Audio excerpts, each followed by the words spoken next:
आज फिर मैं आप सभी के समक्ष हूँ अपने YouTube channel the rising jet star के साथ। और दोस्तों, मैं आपसे एक बार फिर विनम्र आग्रह करता हूँ कि अगर मेरी वीडियो आपको अच्छी लग रही हो तो आप कमेंट, शेयर और लाइक करें और अपने दोस्तों को तक इस वीडियो को पहुँचाएँ ताकि हमारी बातें भी उन तक पहुँच सकें। खैर, मैं हर बार एक नए टॉपिक के साथ आपके समक्ष उपस्थित होता हूँ।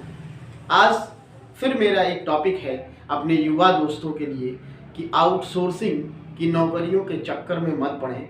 जितना आप तैयारी अपने दिल से अपने लिए करते हैं उतना ही आप तैयारी करें, लेकिन आप आउटसोर्सिंग के जाल से बाहर निकलें।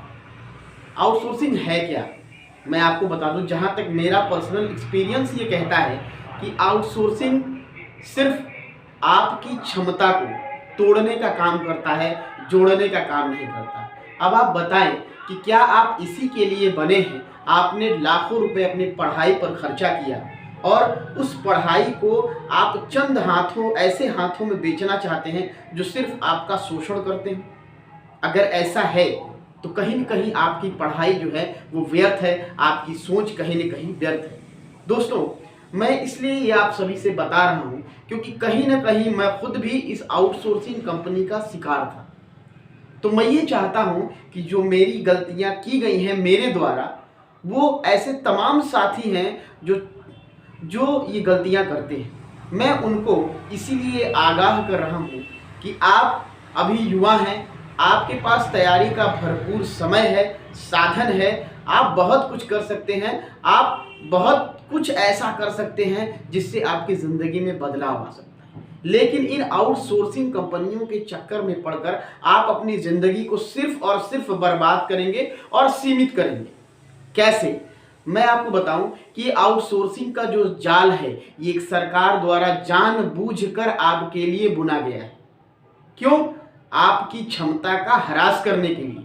उसका मुख्य कारण है कि इस देश में सरकारी नौकरियां तो हैं, लेकिन सरकार ये नहीं चाहती कि हम उन पर लोगों को बैठाएं और उनको तनख्वाह दें, क्योंकि उनको ये लगता है कि अगर वो आपको तनख्वाह देंगे तो उनके अपने ऐशो आराम के लिए पैसे जो होंगे वो कम पड़ जाएंगे, क्योंकि सरकारी चीज़ों को गवर्न करना पड़ेगा। इसलिए दोस्तों, सरकार की इस चाल को समझिए। मैं चाल क्यों कह रहा हूं? क्योंकि वर्तमान सरकार प्राइवेटीकरण की तरफ बढ़ रही है और प्राइवेटीकरण करने से वो दूसरों को एक सीमा के दायरे में बांध देंगे और अपने लिए ऐशो आराम की सारी चीज़ों को इकट्ठा कर लेंगे। आप खुद बताइए, पिछले 10 सालों में जितनी भर्तियां हुई हैं उसका क्या परिणाम रहा है?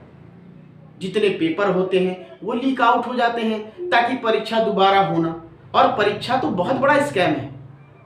हर एक सीट के लिए 1 लाख बच्चे आवेदन करते हैं और उसके शुल्क से उन्हें जरा सा भी सुविधा नहीं दी जाती और हमेशा राजस्व को घाटे में दिखाया जाता है। इसी घाटे को पूरा करने के लिए वर्तमान सरकार ने आउटसोर्सिंग को लागू किया है।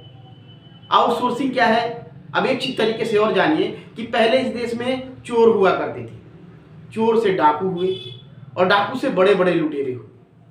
तो जब ये सरकार आई तो लोगों ने देखा कि यार, चोरी करने का सबसे अच्छा साधन क्या है कि एक बड़े चोर को बैठा दीजिए और सारे बीच के छोटे चोरों को मार दीजिए। तो ये एक बड़े पैमाने पे डकैती हुई आउटसोर्सिंग। ये एक बहुत बड़ा आउटसोर्सिंग जो है वो बहुत बड़ा स्कैम है। ये एक कॉन्ट्रैक्ट है, ये बंधुआ मजदूरी के तरीके का है। आपको काम तो आपसे सारा लिया जाएगा, लेकिन बस छोटे से अमाउंट में आपको बांध दिया जाएगा।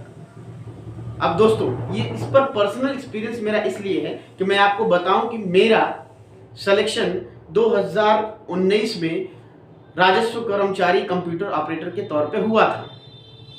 अब हमें जब इंटरव्यू दिया गया तो हमारा इंटरव्यू और टाइप टेस्ट ऐसा हुआ जैसा लगा कि वास्तव में इस सरकार में पारदर्शिता बहुत ज़्यादा है। लेकिन दोस्तों, जब इंटरव्यू का टाइम आया तो इंटरव्यू पे डिमांड बढ़ गई। खैर, बेरोजगार थे, क्या करते, झक मार के हमने नौकरी की और हमें 3 महीने बाद, इंटरव्यू के 3 महीने बाद हमारी ज्वाइनिंग हुई 2020 में। मुझे आज भी याद है कि 31 जनवरी को हमें लेटर जारी हुआ अपने जनपद से और हम वहां जाकर नौकरी करने लगे। नौकरी में क्या था, पहले महीने तनख्वाह नहीं, दूसरे महीने तनख्वाह नहीं, तीसरे महीने तनख्वाह नहीं। तसल्ली लोगों ने कहीं कहीं दी कि ऐसा है 6-6 महीने पर आएगी। हम तब भी माने, हम काम करते रहे। क्यों? क्योंकि हमारे अलावा उसके पास कोई ऑप्शन नहीं था। हम उस आउटसोर्सिंग के जाल में ऐसा फंस चुके थे।